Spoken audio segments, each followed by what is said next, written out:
15 വർഷമായിട്ട് എന്ത് മരുന്നാ കഴിക്കണേന്ന് നിങ്ങൾ എനിക്ക് തെളിവ് തരുവാണെങ്കിൽ നന്നായി. ഞാൻ 15 വർഷമായിട്ട് ഇപ്പോൾ കഴിക്കണ സാധനം എന്ന് പറഞ്ഞാൽ പനിക്ക് മരുന്ന് കഴിച്ചിട്ടുണ്ടാവും, വയറ് വേദനയ്ക്ക് കഴിച്ചിട്ടുണ്ടാവും, വയറിളക്കത്തിന് കഴിച്ചിട്ടുണ്ടാവും, അങ്ങനെ ഉള്ള മരുന്നുകൾക്കൊക്കെ കഴിച്ചിട്ടുണ്ടാവും. 10ാം ക്ലാസ്സിലത്തെ എക്സാമും അതുപോലെ തന്നെ +1 +2 എക്സാമൊക്കെ ക്വസ്റ്റ്യൻ പേപ്പർ ചോർത്തിയിട്ട് എക്സാം എഴുതി പാസ്സായി എന്നൊക്കെ ഭയങ്കര അഹങ്കാരത്തിൽ വിളിച്ചു പറഞ്ഞ ആൾക്കാരനെ എനിക്കറിയാം. അവർക്കൊന്നും ഈ പരീക്ഷ എഴുതി ജയിച്ചതിന്റെ വില മനസ്സിലാവില്ല എന്ന് നന്നായിട്ടറിയാം. നമസ്കാരം. അങ്ങനെ എലിസബത്തിന്റെ മറുപടി വന്നിട്ടുണ്ട്. സത്യം പറഞ്ഞ ഇതുവരെ എലിസബത്ത് കുറെ വീഡിയോസ് ഇട്ടെങ്കിലും ഇന്നത്തെ വീഡിയോ എനിക്ക് അങ്ങോട്ട് ബോധിച്ചു. സൂപ്പറായിട്ട് ഇന്ന് എലിസബത്ത് മറുപടി പറഞ്ഞിട്ടുണ്ട്. ആ മറുപടി ഞാൻ ഇതിന്റെ ബാക്കിലേക്ക് കൊടുക്കാൻ, നിങ്ങൾ അത് കാണണം കേട്ടോ. മൊത്തത്തിൽ ഞാൻ കൊടുക്കാം. അതിന് മുമ്പ് പറയിട്ട് ആ പൊളിച്ചടിക്കെന്ന് പറയണം. സത്യം പറഞ്ഞ എലിസബത്ത് ഇന്ന് വേറെ ലെവലായിരുന്നു. എലിസബത്ത് ഇന്ന് ഞെട്ടിക്കുന്ന മറ്റൊരു സംഭവം കൂടി ഈ ബാലയുടെ കേസ് പുറത്തുവിട്ടിട്ടുണ്ട്. അതായത് 10ാം ക്ലാസ് +2 ഈ 2 ക്ലാസ്സുകളും ഈ പറയുന്ന ബാല ജയിച്ചത് ചോദ്യ പേപ്പർ ചോർത്തിക്കൊണ്ടാണ് ജയിച്ചതെന്നുള്ള സീരിയസ് ആയിട്ടുള്ള മറ്റൊരു അലിഗേഷനാണ് ബാലയ്ക്കെതിരെ വന്നിരിക്കുന്നത്. ബാലണ്ണ പെടും. നിങ്ങൾ ഈ ലെവലാണ് പോണെങ്കിൽ പടലം നിങ്ങൾ പെടും. കാരണം 10ാം ക്ലാസ്സും ഈ പറയുന്ന +2 ഈ 2ഉം ഇവര് ചോദ്യ പേപ്പർ ചോർത്തിക്കൊണ്ടാണ് ബാലയണ്ണൻ ജയിച്ചത് എന്നുള്ളതാണ്. അതിനോടൊപ്പം ഈ പറയുന്ന എലിസബത്ത് ഈ കോകിലക്കിട്ടും കോകില അക്കയ്ക്ക് നല്ലൊരു അടി കൊടുക്കുന്നുണ്ട്. ഞാൻ 15ാമത്തെ വയസ്സ് മുതല് ഞാൻ മരുന്ന് കഴിക്കുന്നു എന്ന് പറയുന്നത് ഏത് മരുന്നെന്ന് പറയണം. ഞാൻ 15ാമത്തെ വയസ്സിൽ പനിക്കും വയറിളക്കത്തിനും വരെ ഞാൻ മരുന്ന് കഴിച്ചിട്ടുണ്ട്. അപ്പൊ ഏതിനുള്ള മരുന്നാണ് എന്ന് താങ്കൾ പറയണമെന്ന് കൂടി പറഞ്ഞു. മനസ്സിലായില്ലേ? അല്ലാതെ ഞാൻ ഡിപ്രഷന് മരുന്ന് കഴിച്ചിട്ട് ഈ ഇടയ്ക്കാണ്. അല്ലാതെ ഞാൻ ജനിച്ച സാണെന്ന് മുതൽ ഞാൻ പലതരത്തിലുള്ള മരുന്ന് കഴിക്കുന്നുണ്ട്. അത് വയറിളക്കത്തിന് വരെ ഞാൻ മരുന്ന് കഴിച്ചിട്ടുണ്ട്. അതുകൊണ്ട് ഏത് മരുന്നാണ് ഞാൻ കഴിച്ചതെന്ന് പറയണമെന്ന് കോകിലക്കിട്ട് നല്ല രീതിയിൽ കൊടുക്കുന്നുണ്ട്. കോകിലക്ക് എങ്ങനെ അറിയാം? അതിനുള്ള തെളിവുകൾ നിങ്ങൾ കുറെ ഈ പറയുന്ന കുറെ സർട്ടിഫിക്കറ്റിലെ കുറെ തെളിവുകൾ പൊക്കി കാണിച്ചിട്ടുണ്ടല്ലോ. ഈ 2022 മുതലുള്ള കേസ്. അത് എന്ത് കേസാണ്? അതുപോലെ ഞാൻ പ്രസവിക്കില്ല, ഞാൻ മച്ചിയാണ് എന്നൊക്കെ പറഞ്ഞല്ലോ. അതിന്റെ സർട്ടിഫിക്കറ്റ് നിങ്ങളേൽ ഉണ്ടോ എന്നൊക്കെ പറഞ്ഞുകൊണ്ട് കോകിലക്കിട്ട് നല്ല അടി കൊടുക്കുന്നുണ്ട് ആരീ പറയുന്ന എലിസബത്ത്. അതുമല്ല മറ്റൊരു സുപ്രധാന കേസ് പറഞ്ഞ് ഞാൻ ഡിവോഴ്സിയാണ്, ഞാൻ ഡിവോഴ്സ് ചെയ്ത ആളാണ്, എന്നെ ഡിവോഴ്സ് ചെയ്യാൻ സഹായിച്ചത് ഈ പറയുന്ന ബാലയാണ്. ബാലണ്ണ പെട്ടില്ലേ? ഇതിനപ്പുറം ഇതാരാണ്? ഇതൊക്കെ എനിക്ക് തോന്നുന്നു ഈ കോകിലയും പറ്റിക്കുകയാണ്. ഈ പറയുന്ന ബാല കോകിലയും പറ്റിക്കുകയാണ്. മനസ്സിലായോ? ഇവനാണ് ഇത് നമുക്ക് നേരത്തെ അറിയാമായിരുന്നു. ഇവള് ഡിവോഴ്സ് ആണെന്നും മുമ്പേ അവരുടെ പ്രൊഫൈൽ ഞാൻ ഡിവോഴ്സ് എന്ന് പറഞ്ഞിട്ടുള്ള പ്രൊഫൈൽ ഉണ്ടാകും. ഞാൻ ബാലയെ പരിചയപ്പെട്ടപ്പോൾ മുതൽ ആ പ്രൊഫൈൽ വെച്ചാണ് ഞാൻ ബാലയെ പരിചയപ്പെട്ടതെന്നും അതിനുശേഷം ആ പ്രൊഫൈല് ഡിലീറ്റ് ചെയ്യിപ്പിച്ചത്, എന്റെ ഫോൺ എറിഞ്ഞ് പൊട്ടിച്ചതും എല്ലാം ബാലയാണെന്നൊക്കെ പറഞ്ഞ് അടപടലം അണ്ണാക്കിൽ കൊടുക്കുന്നു എന്ന് പറഞ്ഞിട്ടുള്ളല്ലോ. അണ്ണാക്കി തന്നെ കൊടുത്തിട്ടുണ്ട്. ഒരു മറുപടി ഇതിന് ബാലണ്ണ മറുപടി ഇല്ല. കോകിലക്ക നിങ്ങൾ ഇതിനൊരു മറുപടി. കാരണം കോകിലൊക്കെ പറഞ്ഞ് ഈ ബാലണ്ണ ബാക്കിൽ നിന്നുകൊണ്ട് ക്യാമറ ഇട്ട് ഇങ്ങനെ പിടിച്ചോണ്ടിരുന്നത് കോകില നീ ഇതെല്ലാം പറഞ്ഞു മറ്റുള്ളവരെ ചെയ്യിപ്പിക്കുമ്പോൾ കോകില ഇവിടെ കരുവാക്കി കൊല്ലം കൊണ്ട് കോകിലയുടെ തല വെച്ചെടുത്തു. കുറെ മണ്ടന്മാര് വിശ്വസിക്കണമെങ്കിൽ വിശ്വസിക്കട്ടെ എന്ന് കരുതി ഈ കോകിലയുടെ തല വെച്ചെടുത്തു. കോകില വളരെ വളരെ പിന്നീട് ഭയങ്കര സ്പിരിറ്റിലൊക്കെ വന്ന് കോകില പറഞ്ഞു. അവസാനം എല്ലാം പൊട്ടിയിട്ടുണ്ട്. കാരണം ഈ ഡിവോഴ്സ് വരെ ചെയ്യാൻ സഹായിച്ചത് ഈ ബാലയാണെന്ന്. പിന്നെ ഒരു നടനെ കുറിച്ച് ഭയങ്കര സീരിയസ് ആയിട്ടുള്ള ഒരു അലിഗേഷൻ പറയുന്നുണ്ട്. ഈ പറയുന്ന എലിസബത്തിന്റെ കല്യാണത്തിന് വന്ന ഒരു സീരിയൽ നടനുണ്ട്. സീരിയൽ നടനല്ല, ഈ പറയുന്ന സിനിമയിലുണ്ട്. അതുപോലെ തന്നെ കോകിലയുടെ കല്യാണത്തിലും വന്ന ഒരു സിനിമ നടന്നു. അവരെ കുറിച്ചൊക്കെ സീരിയസ് ആയിട്ടുള്ള അലിഗേഷൻ പറയുന്നുണ്ട്. ഒരു പോലീസ് പിന്നെ ഉദ്യോഗസ്ഥനെ കുറിച്ച് സീരിയസ് ആയിട്ടുള്ള അലിഗേഷൻ പറയുന്നു. സത്യം പറഞ്ഞ ഇന്നത്തെ വീഡിയോ നിങ്ങൾ അത് ഫുള്ളാ കേട്ട് നോക്ക്. ഇന്ന് എലിസബത്ത് ഇട്ട വീഡിയോ 1.5 വീഡിയോ ആയിരുന്നു. ചങ്കൂട്ടത്തോടെ മറ്റൊരു വേറെ ലെവലായിരുന്നു ഇന്ന് ഈ പറയുന്ന എലിസബത്ത്. എന്തായാലും നിങ്ങൾ കേട്ടിട്ട് വാ. ഇതിനെ കുറിച്ച് നമുക്ക് പിന്നെ വേറെ വിശദമായ ഒരു വീഡിയോ ഇടാം. ജയ് ഹിന്ദ്. ആക്ച്വലി ഇന്നത്തെ വീഡിയോ ചെയ്യാൻ ഭയങ്കര സന്തോഷമുണ്ട്. ആക്ച്വലി കുറെ കാലമായിട്ട് എറിഞ്ഞു പൊട്ടിക്കും എന്ന് പറഞ്ഞിട്ടുള്ള സാധനം ഇന്ന് പൊട്ടിച്ചിരിക്കുകയാണ്. Real truth by Kokila for Elizabeth ചേച്ചി. എലിസബത്ത് ചേച്ചി എന്തിനാണോ എലിസബത്ത് ചേച്ചി? കുറ്റം പറയാനാണ്. ഇതിനു മുമ്പ് അവളെന്തെങ്കിലും പറയുകയാണെങ്കിൽ ഞാൻ അവളെ കാണിച്ചു തരാം എന്നൊക്കെ പറഞ്ഞിട്ടാണ് മുമ്പത്തെ ഭീഷണികളൊക്കെ ഉണ്ടായിരുന്നത്. ഇതിപ്പോ എന്തിനാണാവോ? ചിലപ്പോൾ സർക്കാസ്റ്റിക് ആയിരിക്കും, അറിയില്ല. എനിക്ക് മനസ്സിലായില്ല എന്തിനാ എലിസബത്ത് ചേച്ചി എന്നൊക്കെ ഇട്ടോണേന്ന്. എന്തായാലും എനിക്കിത് കണ്ടപ്പോൾ ആക്ച്വലി പണ്ട് കുറച്ച് കാലം എന്നെ കൊണ്ട് പല കാര്യത്തിനെ പറ്റിയിട്ട്, അമൃതനെ പറ്റിയിട്ട്, പാപ്പുവിനെ പറ്റിയിട്ട്, അതുപോലെ തന്നെ ഗോപി സുന്ദറിനെ പറ്റിയിട്ട്, പിന്നെ ഇയാളുടെ ഒരു ഗസ്റ്റ് ഹൗസ് ഇയാൾ നടത്തിയായിരുന്നു. ഇയാൾ നടത്തുകയാണോ ഇയാളുടെ ഫ്രണ്ട് നടത്തുകയാണോ, ഇയാൾ നടത്തണമെന്നൊക്കെ പറഞ്ഞിട്ട് അവിടെ കുറെ പരിപാടികളൊക്കെ നടക്കുന്ന ഒരു ഗസ്റ്റ് ഹൗസ് ഉണ്ട്. കലൂരിലായിരുന്നു, ഇപ്പൊ സ്ഥലം മാറിയോന്നറിയില്ല. അപ്പൊ ആ ഇതൊക്കെ അടുത്ത എപ്പിസോഡുകളിൽ വരുന്നതായിരിക്കും. അപ്പോ ആ ഗസ്റ്റ് ഹൗസ് നടത്തുന്ന ആളെ പറ്റിയിട്ടൊക്കെ ഇന്നെ കൊണ്ട് അവരെ ചീത്ത വിളിക്കുക, അവരെന്നെ പറ്റിച്ചു, നീ എന്തിട്ട് ഭാര്യയാണ്, നീ അവരെ അങ്ങനെ പറഞ്ഞ് മീഡിയയിൽ വന്നിട്ട് പറ. അതുപോലെ തന്നെ പല കാര്യങ്ങളിലും പിന്നെന്ന് അവസാനം ഒന്നും പറ്റാണ്ടാവുമ്പോഴാണ് അതുപോലെ തന്നെ നമ്മുടെ മറ്റേ ആക്ടറിന്റെ ഇഷ്യൂവില് നീ പറ ഇനി എന്ത് ഭാര്യയാണ്. അതുപോലെ ഗൺ കേസില് ഇന്നേം കൂടി മോളത്തെ റൂമില് ചെകുത്താന്റെ റൂമിലേക്ക് കൊണ്ടുപോയിട്ട് എത്തിച്ചേരുന്നു. അപ്പോഴും പറയണ ഒരു ഇത് നീ എന്ത് ഭാര്യയാണ്, ഒപ്പം നിൽക്കാത്ത ഭാര്യ. സോ ഇത് എല്ലാ കള്ളത്തരങ്ങൾക്കും ഒപ്പം നിൽക്കണ ഭാര്യയാണ്. ഇനിയും അങ്ങനെ കുറെ ഇതില് ഒക്കെ ഒപ്പം നിന്ന് നീ അവിടെ വെറുതെ ഇരുന്നാൽ മതി. എന്റെ പല വീഡിയോകളിലും ശ്രദ്ധിച്ചാൽ നിങ്ങൾക്ക് മനസ്സിലാവേണ്ടതാണ് എത്രമാത്രം ഇൻട്രസ്റ്റിലാണ് ഞാൻ ആ വീഡിയോയിൽ ഇരുന്നിരുന്നതെന്ന്. ഇത് പക്ഷെ ഭയങ്കരമായിട്ട് സപ്പോർട്ടിങ് ആയിട്ടാണ് ഇരിക്കണത്. എനിക്ക് അന്ന് ചെകുത്താന്റെ ഇതില് നിനക്കും കൂടി ഒരു പണിയെടുക്കട്ടെ, നീ എങ്ങാനും എന്റെ എതിരെ തിരിഞ്ഞ നിന്റെ പേരിലൊരു തോക്ക് കേസ് ഇരിക്കട്ടെ എന്ന് വെച്ചിട്ട് എന്റെ തലയിൽ തന്ന പോലെ ഇത് നൈസായിട്ട് പുള്ളിക്കാരിക്ക് പണി കൊടുത്ത പോലെയാണ് എനിക്ക് തോന്നിയത്. അതായത് ഞങ്ങാനും ഡിഫേമേഷൻ വരികയാണെങ്കിൽ അവൾക്ക് ഇരുന്നോട്ടെ. പക്ഷെ ഇതിൽ ഇടയ്ക്കിടയ്ക്ക് പറയുന്നുണ്ട് മാമ ഒന്നും ചെയ്യണ്ടെന്നാ പറഞ്ഞ ഞാനാണ് പക്ഷെ ഇത് ചെയ്യണത്. പക്ഷെ ഇതെങ്ങനെ പുള്ളിയുടെ അപ്പൊ അക്കൗണ്ടിൽ നിന്ന് പോസ്റ്റ് ആവണത്? പുള്ളിയുടെ അക്കൗണ്ടിൽ നിന്നാണ് ഇത് പോസ്റ്റ് ആയോണേ. പിന്നെ ഇത് പുള്ളി പറയാണ്ട് വരും ചെയ്യില്ല. ഇത് എത്ര ആൾക്കാരാണ്, ഒരാൾ വന്നിട്ട് വേറെ വീഡിയോയില് ചേട്ടനോട് പോസ്റ്റ് ചെയ്യണ്ടെന്ന് പറഞ്ഞു, പക്ഷെ ഞാൻ ചേട്ടനോട് സമ്മതം ചോദിച്ചിട്ട് പോസ്റ്റ് ചെയ്തു. ഇവരും ചേട്ടൻ പോസ്റ്റ് ചെയ്യണ്ട പോസ്റ്റിന് ഭയങ്കര നല്ല മനുഷ്യനാണേ. അങ്ങനെ അപ്പൊ ഇനി റിയൽ ട്രൂത്ത് പറഞ്ഞത്, എന്റെ കല്യാണം 2019 മെയ്യില് നടന്നതാണ്. 3 ആഴ്ചയാണ് ഞങ്ങൾ ഒരുമിച്ച് താമസിച്ചത്. പിന്നെ അതിന്റെ ഡിവേഴ്സ് കുറച്ച് വൈകിപ്പോയിട്ടുണ്ടായിരുന്നു. ആ ഡിവേഴ്സ് ഓക്കെ അന്ന് കല്യാണം കഴിച്ചിട്ടുണ്ടായിരുന്ന ഡോക്ടറിനെയാണ് ഞങ്ങൾ M4 മാരിന്ന് ആണ് കണ്ടുമുട്ടിയത്. ഓക്കെ 3 ആഴ്ചയാണ് ഞങ്ങൾ ഉണ്ടായിരുന്നത് ഒരു റിലേഷനിൽ. പിന്നെ ഡിവേഴ്സ് കുറച്ച് വൈകിയായിരുന്നു. ആക്ച്വലി ഇന്നെ ഡിവേഴ്സിനെ ഹെൽപ്പ് ചെയ്തത് ഈ പറഞ്ഞ ആക്ടറാണ് എന്നെ ഹെൽപ്പ് ചെയ്തിട്ടുള്ളത്. അപ്പോൾ ആ കാര്യത്തിൽ ഡൗട്ട് ഉണ്ടെങ്കിൽ നിങ്ങൾക്ക് ഞാൻ അതിനുള്ള തെളിവുകളൊക്കെ തരാം. പിന്നെ അതുപോലെ തന്നെ ഈ കുഴപ്പം പറയേണ്ടത്, ഇനി എന്തെങ്കിലും ഇതിനെ പറ്റിയിട്ട് കുഴപ്പം പറയേണ്ടത് ആ പുള്ളിയാണ്. ആ പുള്ളിക്ക് എന്തെങ്കിലും കുഴപ്പമുണ്ടെങ്കിൽ ഞാൻ അതിനുള്ള ആൻസർ പബ്ലിക്കായിട്ട് തന്നെ വന്നിട്ട് പറയുന്നതായിരിക്കും. അതിലെനിക്ക് ഒരു മടിയില്ല. ഓക്കെ, അപ്പോൾ ആ പ്രശ്നം ആക്ച്വലി നിങ്ങൾക്ക് ഉണ്ടാവേണ്ട കാര്യമില്ല. 4 or 5 കഴിഞ്ഞിട്ട് ഒരു ചെയ്യണ ഒരാള് മുമ്പ് ഒന്ന് കഴിഞ്ഞ് അതും അയാളോട് പറഞ്ഞിട്ടാണ് ഈ കല്യാണത്തിലേക്ക് വരുന്നത്.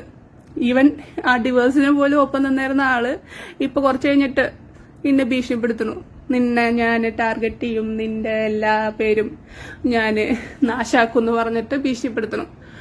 പിന്നെ എന്താ വേറൊരു രസം എന്ന് വെച്ചാൽ, ഇതിനു മുമ്പ് ഒരു ഫേസ്ബുക്ക് പ്രൊഫൈൽ ഉണ്ടായിരുന്നു. ആ പ്രൊഫൈലിലാണ് ഞാൻ ട്രോളൊക്കെ ഇട്ടിട്ടുണ്ടായിരുന്നത്. അപ്പോൾ ഞാൻ അന്നത്തെ ഡിവേഴ്സ് കഴിഞ്ഞിട്ടാണ് കൂടുതലായിട്ട് ട്രോളിലൊക്കെ ആക്റ്റീവ് ആവണത്. ഇതിന്റെ ട്രോളിന്റെ ഇതിൽ നമ്മുടെ റിലേഷൻ സ്റ്റാറ്റസ് നമ്മൾ കൊടുക്കാറുണ്ട്. അതിൽ ഡിവേഴ്സി എന്ന് പറഞ്ഞിട്ട് തന്നെയാണ് എന്റെ സ്റ്റാറ്റസ് ഉണ്ടായിരുന്നത്. ആ പ്രൊഫൈലിൽ വെച്ചിട്ട് തന്നെയാണ് ഞാൻ ഇയാളിനെ പ്രപ്പോസ് ചെയ്യണേ. സോ അങ്ങനെയും ഞാൻ ആരെയും പറ്റിച്ചിട്ടില്ല. പിന്നെ ഇയാൾ കല്യാണം കഴിഞ്ഞിട്ട് ഇന്റർവ്യൂ കൊടുക്കണ സമയത്ത്, ഇപ്പൊ കല്യാണം എന്ന് പറയാൻ പറ്റില്ല, ആ ഫംഗ്ഷൻ കഴിഞ്ഞിട്ട് ഇന്റർവ്യൂ കൊടുക്കണ സമയത്ത് ഇയാൾ തന്നെയാണ് പറഞ്ഞത് ആരോടും മുമ്പത്തെ കല്യാണം കഴിഞ്ഞു എന്ന് പറയരുത്, എനിക്ക് നാണക്കേടാന്ന് ഈ മനുഷ്യൻ തന്നെയാണ് പറഞ്ഞോണത്. അതായത് എനിക്ക് നാണക്കേടില്ല, പുള്ളിക്ക് നാണക്കേടാന്ന്. എനിക്ക് നാണക്കേടുണ്ടെങ്കിൽ ഞാൻ ഓൾറെഡി എന്റെ ഫേസ്ബുക്ക് സ്റ്റാറ്റസ്, അന്ന് എനിക്ക് 5000 ഫ്രണ്ട്സും 16000 ഫോളോവേഴ്സും ഉണ്ടായിരുന്നു എന്റെ ആ ഫേസ്ബുക്ക് പ്രൊഫൈല്. ആ പ്രൊഫൈല് പുള്ളിയുടെ ഒപ്പം താമസിക്കാൻ തുടങ്ങിയപ്പോ തൊട്ട്, ഇപ്പൊ അതിനെ എന്ത് പേര് വിളിക്കണമെന്നൊന്നും അറിയില്ല, അതുകൊണ്ട് താമസിക്കാൻ തുടങ്ങിയപ്പോ തൊട്ടിട്ട് പുള്ളി തന്നെ ആ എന്റെ പ്രൊഫൈല് ഡിലീറ്റ് ചെയ്ത് കളഞ്ഞിട്ടുണ്ടായിരുന്നു. സോ ആ പ്രൊഫൈൽ ഇപ്പൊ ഇല്ല. അതിലാണ് നമ്മൾ പ്രപ്പോസ് ചെയ്തതും അങ്ങനത്തെ കാര്യങ്ങളൊക്കെ ആ പ്രൊഫൈലിലാണ്. മാത്രമല്ല അന്നുണ്ടായിരുന്ന എന്റെ ഫോണ് പുള്ളി എറിഞ്ഞു പൊട്ടിച്ചു. ആ സിമ്മ് പുള്ളി നാശാക്കി. ആ നമ്പർ ഇപ്പൊ വേറെ ആക്കാരില്ല. അതൊക്കെ നമുക്ക് അന്വേഷിച്ചാൽ കിട്ടുന്ന കാര്യങ്ങളാണ്. ഓക്കെ, പിന്നെ ഇനിയിപ്പോ അതിന്റെ ആദ്യത്തെ ആൾക്ക് എന്തെങ്കിലും ഡൗട്ടുകൾ ഇനി ഇങ്ങനെ പറഞ്ഞ് കുത്തിത്തിരിച്ച് എന്തെങ്കിലും വരിക, അത് മ്യൂച്വൽ ഡിവേഴ്സ് ആയിരുന്നു.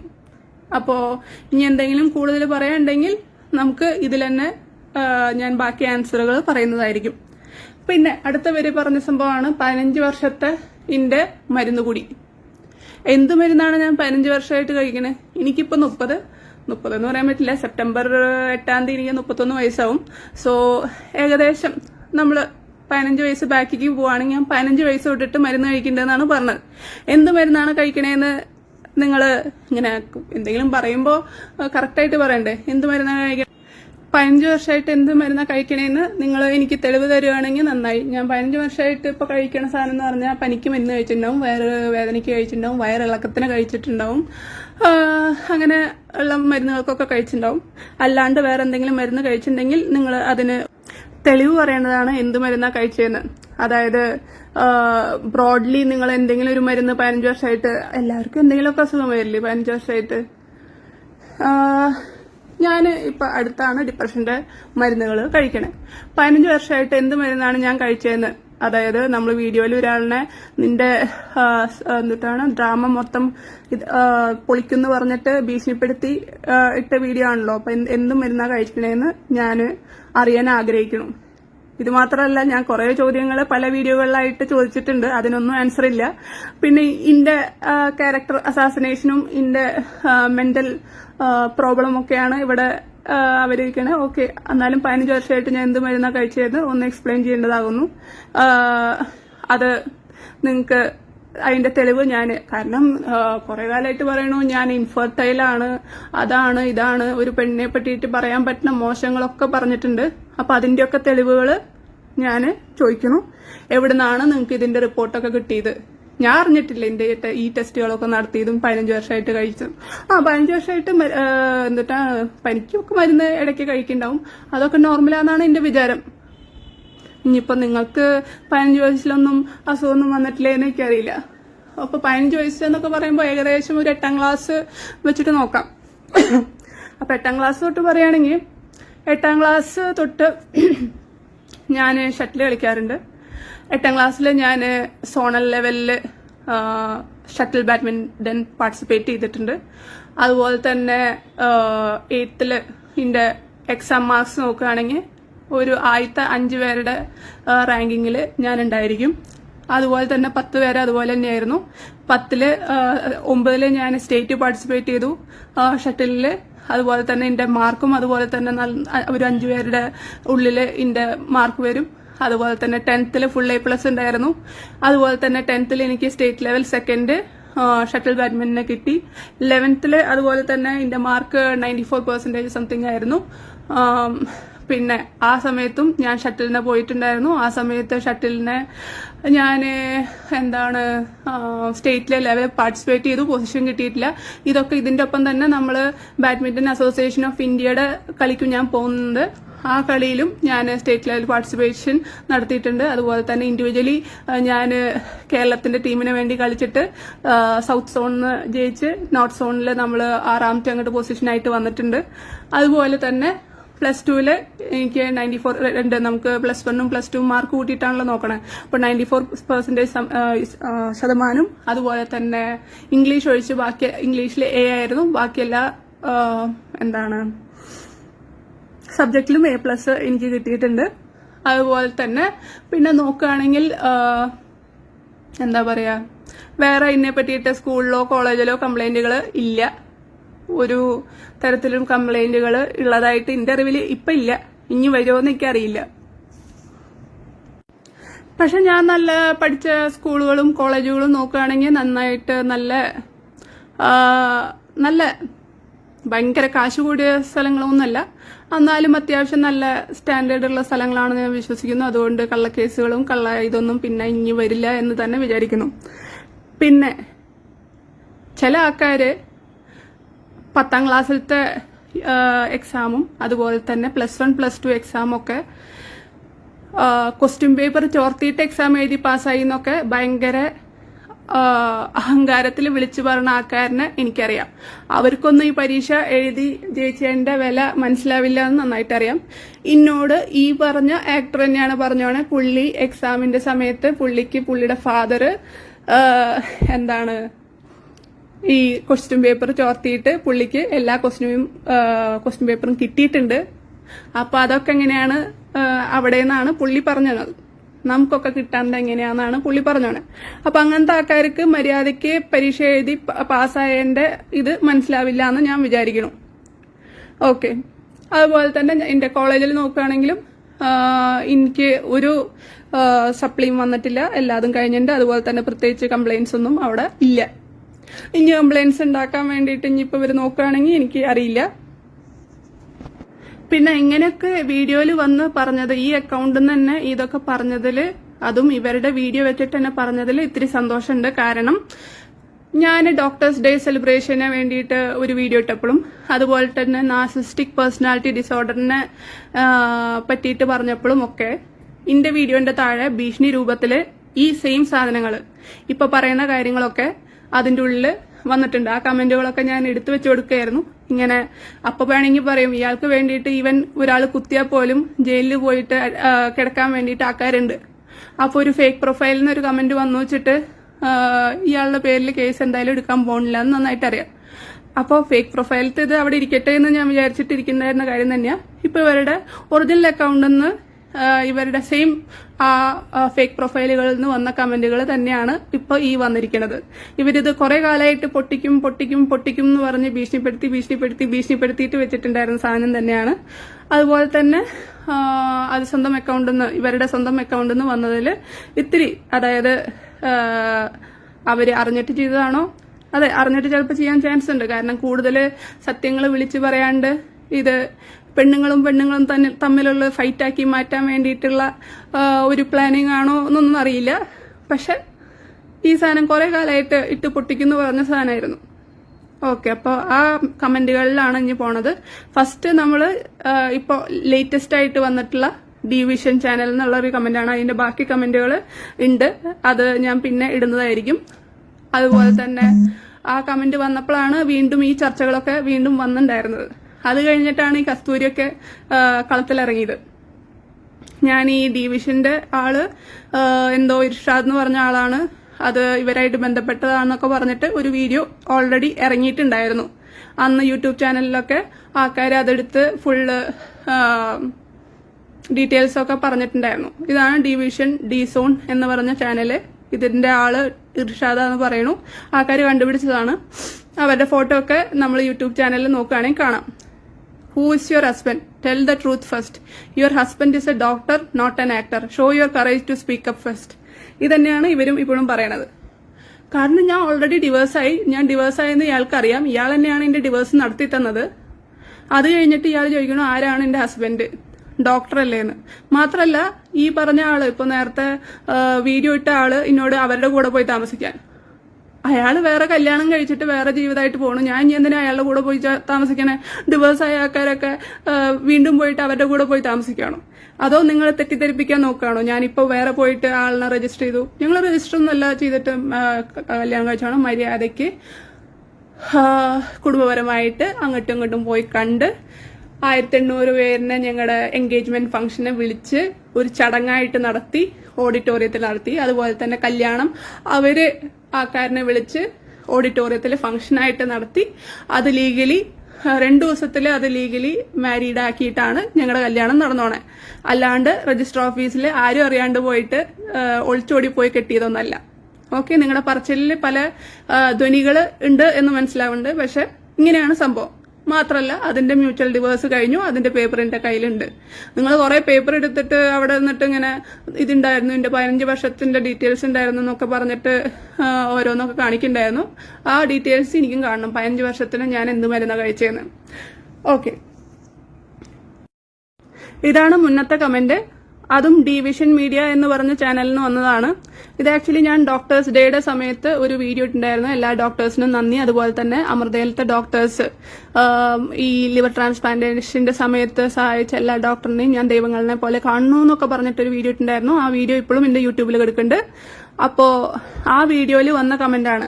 ആ സമയത്ത് തന്നെ പുള്ളിയും ക്രെഡിറ്റ് സ്റ്റീലർ എന്നൊക്കെ പറഞ്ഞിട്ട് ഓരോരുത്തർ വലിയ വീഡിയോ ഒക്കെ ഇട്ടുണ്ട്. ക്രെഡിറ്റ് സ്റ്റീലറാന്ന് പറഞ്ഞ് ഇന്നെ ഉദ്ദേശിച്ച് ഒരു വീഡിയോ പുള്ളി ഇട്ടുണ്ട്. ശരിക്കും പുള്ളീനെ സഹായിച്ചത് ആരൊക്കെയാന്ന് പറഞ്ഞിട്ട് ആ ഇതിലിട്ടുണ്ട്. പിന്നെ ഞാനൊന്നും മിണ്ടിയില്ല, വെറുതെ ആവശ്യമില്ലാണ്ട് എന്തിനാ പ്രശ്നം ഉണ്ടാക്കണേ. പക്ഷെ ഇത് ഒഴിയാബാധ പോലെ പിന്നാലെ വന്ന് ഭീഷണിപ്പെടുത്തിയിട്ടാണ് എന്നെ കൊണ്ട് ഇതൊക്കെ ചെയ്യിപ്പിക്കണേ. അപ്പോൾ ഡിവിഷൻ മീഡിയയിലത്തെ കമന്റ് ഞാൻ വായിക്കാൻ പോവാണ്. ഡോക്ടർ എലിസബത്ത്, നിങ്ങൾ അഭിനയം നിർത്തൂ. ബാലചേട്ടൻ എല്ലാ സത്യങ്ങളും മൂടി വെച്ചേക്കുകയാണ്. നിങ്ങളെ ആത്മാർത്ഥമായി സ്നേഹിച്ചതുകൊണ്ട് ഇതേ അമൃത ഹോസ്പിറ്റലിന് നിങ്ങളുടെ പ്രശ്നം എന്താണെന്ന് അറിയാം. ഇത് ഡോക്ടേഴ്സ് ഡേ. നിങ്ങൾ ഒരു ഡോക്ടർ കുടുംബത്തെ കൊക്കയിൽ ആക്കിയിട്ടുണ്ട്. ഒരു വയസ്സായ അച്ഛനും അമ്മയും ഒരു ഡോക്ടറുടെ എല്ലാ കഥയും ഞങ്ങൾക്കറിയാം. നിങ്ങൾ വായടച്ചിരിക്കണം. നിങ്ങൾ ആ ബാലചേട്ടനെ വെറുതെ വിടണം. അദ്ദേഹം മിണ്ടാതിരിക്കുന്നത് നിങ്ങളോടുള്ള സ്നേഹം കൊണ്ട് മാത്രമാണ്.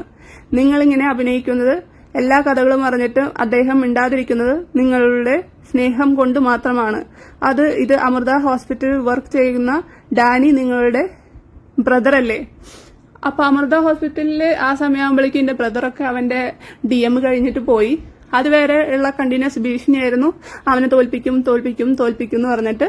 പക്ഷെ അമൃത ആൾക്കാർക്ക് നല്ല ആൾക്കാരാണ്, അവർക്ക് ബോധമുണ്ട്. അതുകൊണ്ട് തന്നെ അവര് എന്റെ ചേട്ടന് ഇതൊന്നുമില്ല. പക്ഷെ ഇയാളുടെ ഇതിനനുസരിച്ചിട്ട് ഇടയ്ക്കിടയ്ക്ക് ഭീഷണികൾ അവിടെ വന്നിട്ടുണ്ടായിരുന്നു.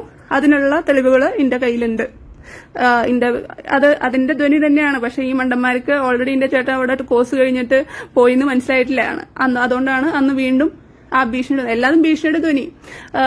ഞാൻ കാരണം ഒരു ഡോക്ടർ കുടുംബം എന്നിട്ടാണ് കൊക്കയിലേക്ക് കൊണ്ടുപോയില്ലേ.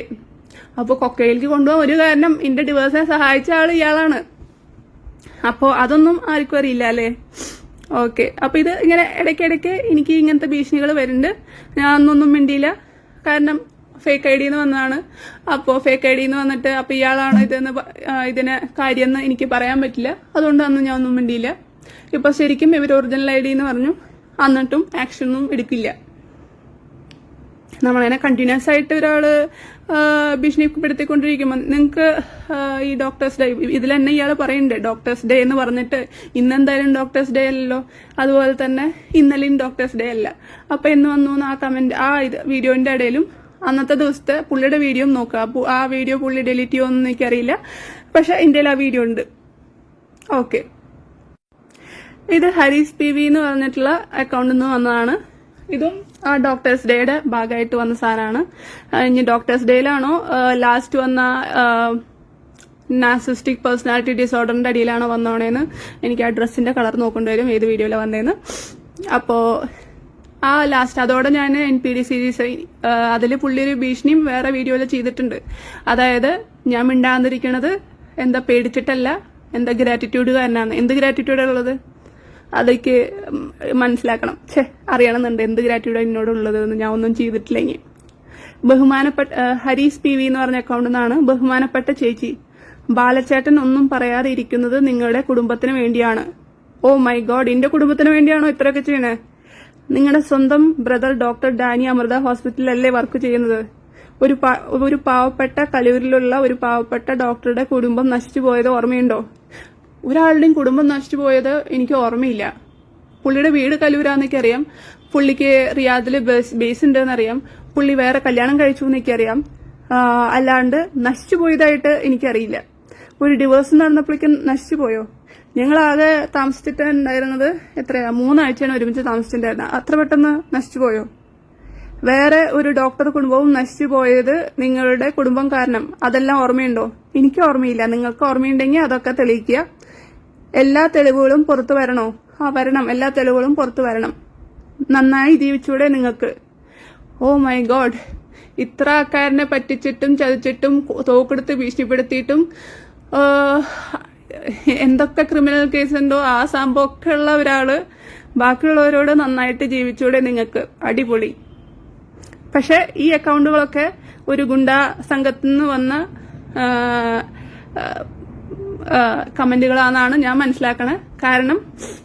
പറയാൻ കാരണമുണ്ട്. ആ സമയത്ത് ഒരു ഗുണ്ടാ സെറ്റ് ഇയാളുടെ ഒപ്പം എപ്പോഴും ഉണ്ടായിരുന്നു.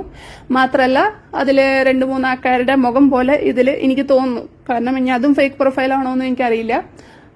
പിന്നെയുള്ള കാര്യം എന്ന് പറയുകയാണെങ്കിൽ അന്ന് പോണേണ്ടും കുറച്ച് ദിവസം ഞാൻ അവിടെ ആ വീട്ടിൽ നിന്ന് ഇറങ്ങി പോണേണ്ടും കുറച്ച് ദിവസങ്ങൾ മുമ്പ് 2 ചെക്കന്മാരനെ ഇയാൾ അടിച്ചിട്ട് ഒരു കേസുണ്ട്. അതിലൊരു ചെക്കൻ പോയിട്ട് റിനൈ മെഡിസിറ്റിയിൽ പോയിട്ട് അഡ്മിറ്റ് ആവുന്നുണ്ട്.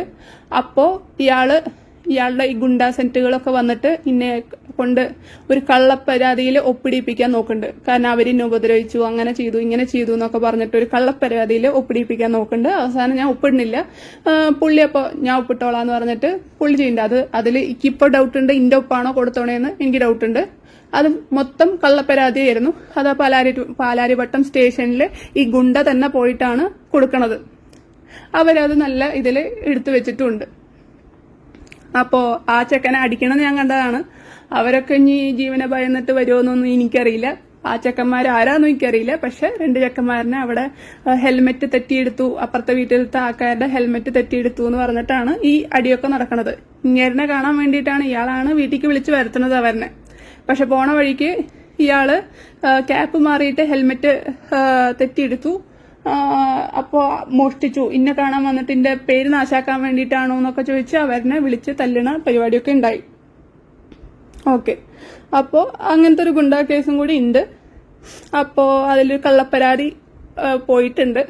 അതിൽ എന്നെ കൊണ്ട് സൈൻ ചെയ്യിപ്പിക്കാൻ നോക്കിയിട്ടുണ്ടായിരുന്നു. ഞാൻ സൈൻ ചെയ്തില്ല. ഇനി അതിൽ എന്റെ സൈൻ എടുക്കണ്ടോന്ന് എനിക്കറിയില്ല. എന്റെ സൈൻ എനിക്ക് കണ്ടാൽ നന്നായിട്ട് അറിയാം. Okay. Cheater Elizabeth family, because of you, a whole doctor family destroyed. We have all evidences. Kalur, come to Kalur, talk about the real truth, Dr. Elizabeth.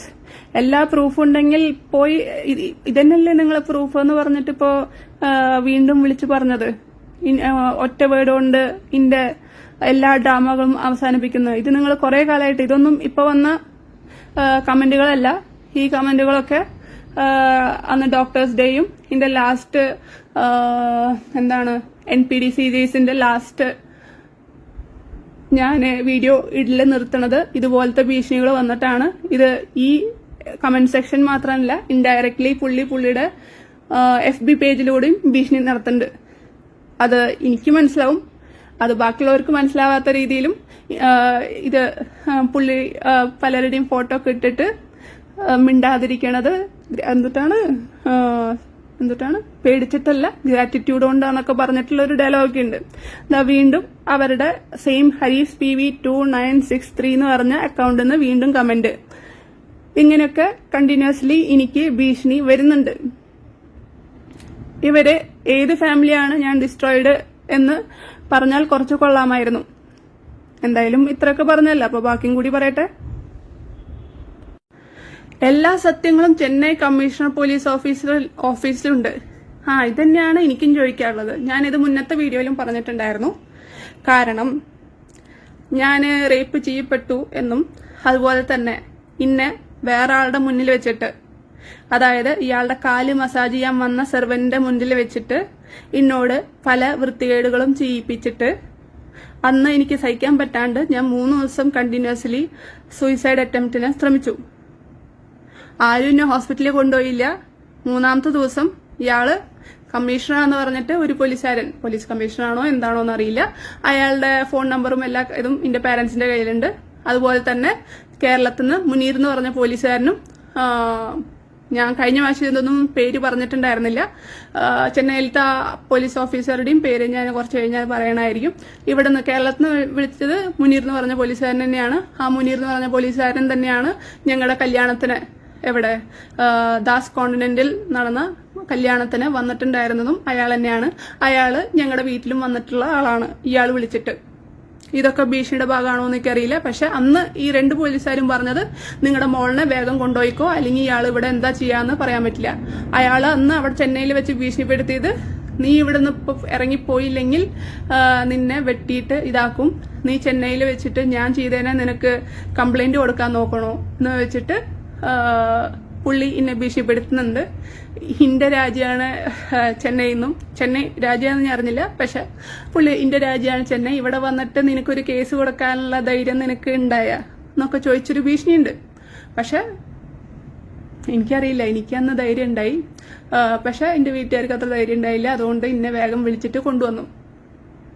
പിന്നെ ഇത്രയൊക്കെ പ്രശ്നമുള്ള ഒരാള് അപ്പൊ അതാണ് ചെന്നൈ കമ്മീഷണർ പോലീസ് ഓഫീസിൽ, അതും ഈ പോലീസ് ഓഫീസർ കല്യാണം കഴിഞ്ഞിട്ട് നോർമലി ഈ ഡൗറി ഡെത്തും മറ്റേ കാര്യങ്ങളൊക്കെ ഉണ്ടാവണ ഒരു കേസിലെ ഒരു പെണ്ണ് സൂയിസൈഡ് അറ്റംപ്റ്റ് ചെയ്തു എന്ന് പറഞ്ഞാൽ അവര് മിനിമം ആ പെണ്ണിനോട് ചോദിക്കേണ്ടതല്ലേ എന്തുകൊണ്ട് സൂയിസൈഡ് ചെയ്തു എന്ന്.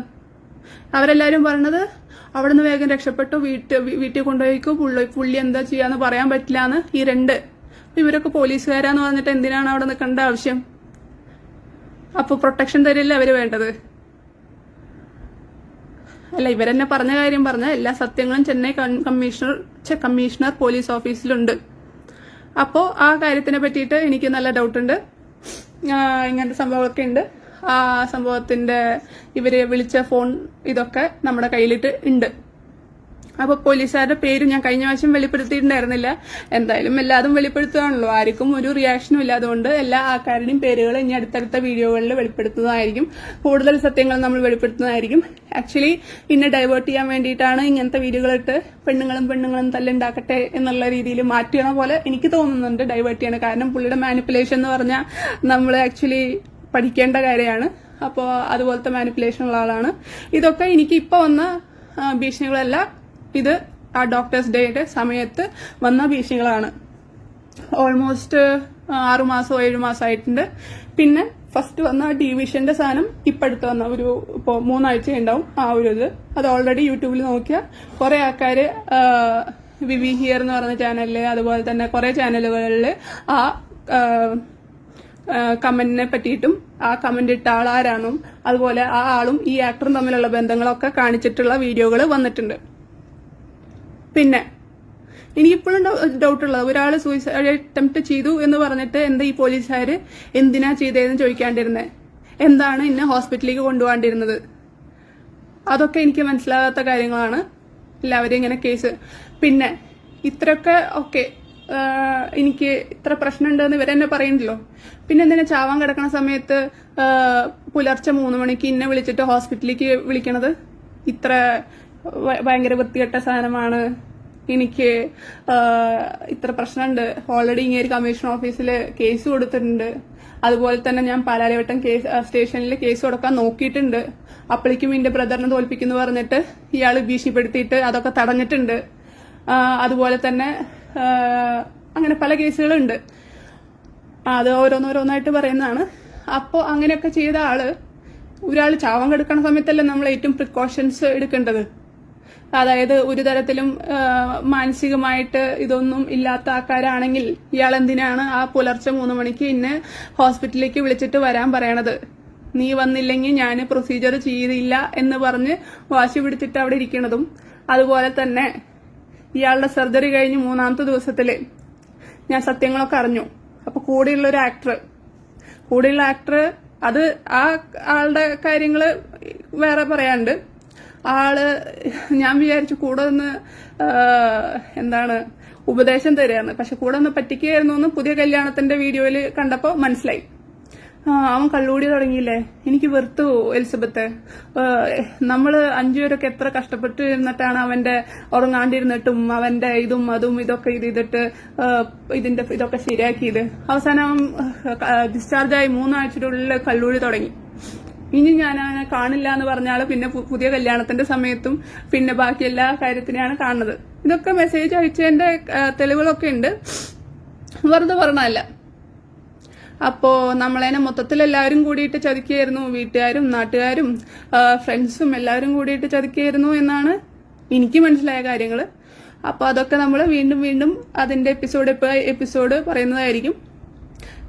ഞാൻ ഇപ്പോഴും പറയുന്നു, ആരും ഇതിനെ പറ്റിയിട്ട് നിയമപരമായി ഇതിൽ പോലീസ് ഇൻക്ലൂഡഡ് ആയിട്ടുണ്ട്, അതുപോലെ തന്നെ പലതരത്തിൽ ഇൻക്ലൂഡഡ് ആയിട്ടുണ്ട്, ഓൺലൈൻ ത്രെറ്റ് ഇൻക്ലൂഡഡ് ആയിട്ടുണ്ട്, ഇതിൽ തോക്ക് ഇൻക്ലൂഡഡ് ആയിട്ടുണ്ട്, ഓൾറെഡി നടക്കുന്ന കേസ് ഇൻക്ലൂഡഡ് ആയിട്ടുണ്ട്, മോൺസൺ ഇൻക്ലൂഡഡ് ആയിട്ടുണ്ട്. എന്നിട്ടും ഞാൻ മാത്രം കേസ് കൊടുത്താലേ ഇതൊക്കെ അനങ്ങൂന്ന് പറഞ്ഞതിൽ എനിക്ക് മനസ്സിലാവണില്ല. ഞാൻ വേറെ ഒരു തോക്ക് കേസിലെ പ്രതിക്ക് സാക്ഷിയോ പ്രതിയോ ആവാൻ തയ്യാറാ എന്ന് അടക്കം പറഞ്ഞിട്ട് എന്താ ആൾക്കാർ കേസെടുക്കാത്ത? അത് ഓൾറെഡി നടക്കണ കേസല്ലേ. ഓക്കെ, ഇത്രയൊക്കെ പറയാനുള്ളൂ. അപ്പൊ ഇതൊക്കെ മുന്നേ വന്ന ഭീഷണികളാണ്. ഓക്കെ, അപ്പൊ ബൈ.